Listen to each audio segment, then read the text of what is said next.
નમસ્તે વિદ્યાર્થી મિત્રો, આજે આપણે જોવાના છે starting of synchronous motor as squirrel cage induction motor, અથવા તો એવું પૂછાય કે starting with the help of damper winding. આપણને ખ્યાલ છે કે સિંક્રોનસ મોટર છે એ સેલ્ફ સ્ટાર્ટિંગ મોટર નથી, એટલે કે એને સ્ટાર્ટ થવા માટે કોઈ એક્સટર્નલ ફોર્સની જરૂર પડે છે. આપણે લાસ્ટ ટાઈમ જોયું હતું કે ટોટલ 4 મેથડ છે એને સ્ટાર્ટ કરવાની. પોની મોટરની મદદથી, સ્ક્વિરલ કેજની જેમ ચાલુ કરીને, સ્લીપરિંગની જેમ ચાલુ કરીને અને સ્મોલ ડીસી મશીન કપલ કરી અને તમે સિંક્રોનસ મોટરને સ્ટાર્ટ કરી શકો છો.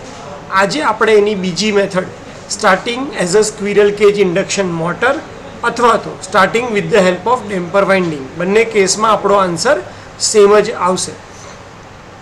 તો સૌથી પહેલાં જોઈએ કે ભાઈ ડેમ્પર વાઇન્ડિંગ કોને કહેવાય.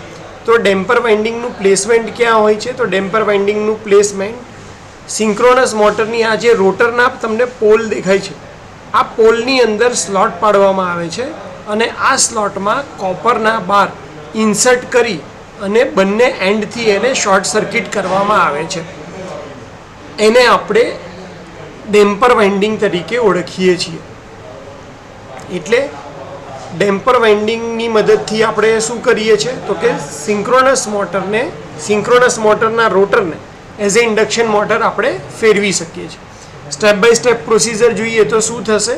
તો સૌથી પહેલાં આપણે શું કરશું તો 3 ફેઝ એસી સપ્લાય આપીશું સ્ટેટરમાંના આર્મેચર વાઇન્ડિંગને. જેવો આર્મેચર વાઇન્ડિંગને 3 ફેઝ સપ્લાય મળશે એટલે એ રોટેટિંગ મેગ્નેટિક ફિલ્ડ પ્રોડ્યુસ કરશે અને એ rotating magnetic field synchronous speed ઉપર ફરશે.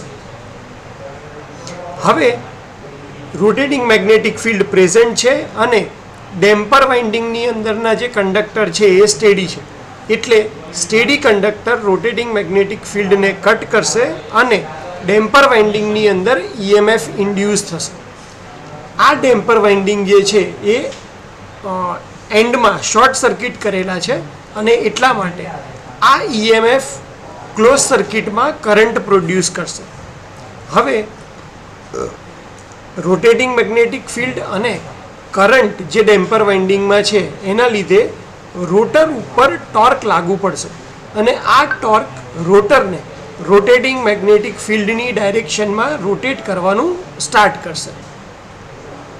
જેવું તમારું રોટર રોટેટિંગ મેગ્નેટિક ફિલ્ડની ડાયરેક્શનમાં ફરવાનું સ્ટાર્ટ કરશે પછી આપણે સ્લીપરિંગ થ્રુ એને ડીસી સપ્લાય આપીશું. ક્યાં? એની ફિલ્ડ વાઇન્ડિંગ ઉપર, અને એના લીધે એમાં સ્ટેડી મેગ્નેટિક ફિલ્ડ પ્રોડ્યુસ થશે, પણ રોટર ઉપર રાખેલું હોવાને લીધે એ પોતે રોટેટ થવાનું સ્ટાર્ટ કરશે. ત્યારબાદ હવે શું હશે તો રોટરનું રોટેટિંગ મેગ્નેટિક ફિલ્ડ અને સ્ટેટરનું રોટેટિંગ મેગ્નેટિક ફિલ્ડ બંને ફિલ્ડ ઓલમોસ્ટ સેમ સ્પીડે ફરતા હશે. કોઈ એક પર્ટિક્યુલર મોમેન્ટ એવી આવશે કે જ્યારે બંને મેગ્નેટિક ફિલ્ડ એકબીજા સાથે મેગ્નેટિક લોકિંગ કરી અને રોટરને સિંક્રોનસ સ્પીડે ફરવાનું ચાલુ કરી દેશે, કારણ કે રોટર એ રોટેટિંગ મેગ્નેટિક ફિલ્ડ સાથે મેગ્નેટિક લોકિંગ કન્ડિશનમાં આવ્યું છે અને રોટેટિંગ મેગ્નેટિક ફિલ્ડ એ સિંક્રોનસ સ્પીડ ઉપર ફરી રહ્યું છે.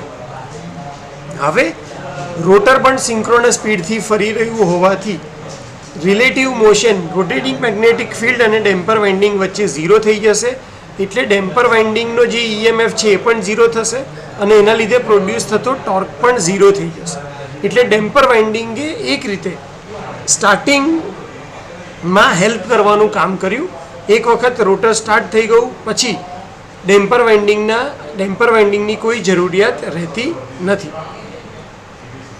આટલા ઉપરથી ડેમ્પર વાઇન્ડિંગની એક જરૂરિયાત ખાલી તમને કહી દઉં કે જ્યારે ઓસિલેશન થાય એટલે રોટર ઉપરથી લોડ અચાનક જ ઓછો કરી દે અથવા રોટર ઉપર અચાનક લોડ વધારી દે ત્યારે આપણને ઓસિલેશન ઓછા કરવામાં ડેમ્પર વાઇન્ડિંગ કામ લાગે છે.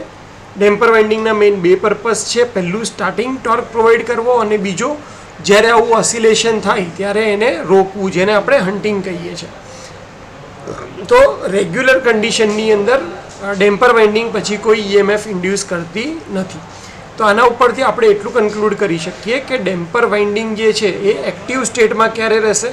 ખાલી સ્ટાર્ટિંગ કન્ડિશન વખતે, અને એનાથી આપણે સિંક્રોનસ મોટરને સ્ક્વિરલ કેજ ઇન્ડક્શન મોટર તરીકે ચાલુ કરી શકીએ છીએ. આ જે ટોર્ક પ્રોડ્યુસ થાય છે સ્ટાર્ટિંગમાં એ ખૂબ જ ઓછો હોય છે અને એટલા માટે આ મેથડ જે સ્ટાર્ટ કરવાની છે સિંક્રોનસ મોટરને એ લાર્જ કેપેસિટીવાળા સિંક્રોનસ મોટર માટે યુઝફુલ નથી થતી. ખાલી સ્મોલ કેપેસિટીવાળા સિંક્રોનસ મોટર માટે આપણે એને યુઝ કરીએ છીએ. એની ફિગરમાં તમારે આ જે ડાયાગ્રામ છે એ ડ્રો કરવાનો રહેશે કે જેમાં 3 ફેઝ સપ્લાય આપણે સ્ટાર્ટરને આપીએ અને સ્ટાર્ટર બાદ સ્ટેટરને મળે. રોટરમાં આપણે ડીસી સપ્લાય આપીએ છીએ. અહીંયા ખાલી જે રોટરના પોલ છે ત્યાં આગળ તમારે નાના નાના ડોટ એ દેખાડી દેવાના જેથી આપણે એને ડેમ્પર વાઇન્ડિંગ તરીકે ઓળખી શકીએ. તો હોપ કે તમને સિંક્રોનસ મોટર કે જે સેલ્ફ સ્ટાર્ટિંગ નથી એને સ્ટાર્ટ કરવા માટેની જે આ બીજી મેથડ છે કે સ્ક્વિરલ કેજ ઇન્ડક્શન મોટર તરીકે સ્ટાર્ટ કરીએ અથવા તો એમ કહીએ કે ડેમ્પર વાઇન્ડિંગની મદદથી સિંક્રોનસ મોટરને સ્ટાર્ટ કરવાનું એ ખ્યાલ આવી ગયો હશે, એના પોઈન્ટ ખબર પડી ગઈ હશે અને એક્ઝામમાં પૂછાશે તો તમારે આટલા પોઈન્ટ સાથે એને ડિસ્કસ કરીને લખવાનું રહેશે. વિડીયો શાંતિથી સાંભળવા માટે અને તમારો ટાઈમ આપવા માટે થેન્ક યુ સો મચ.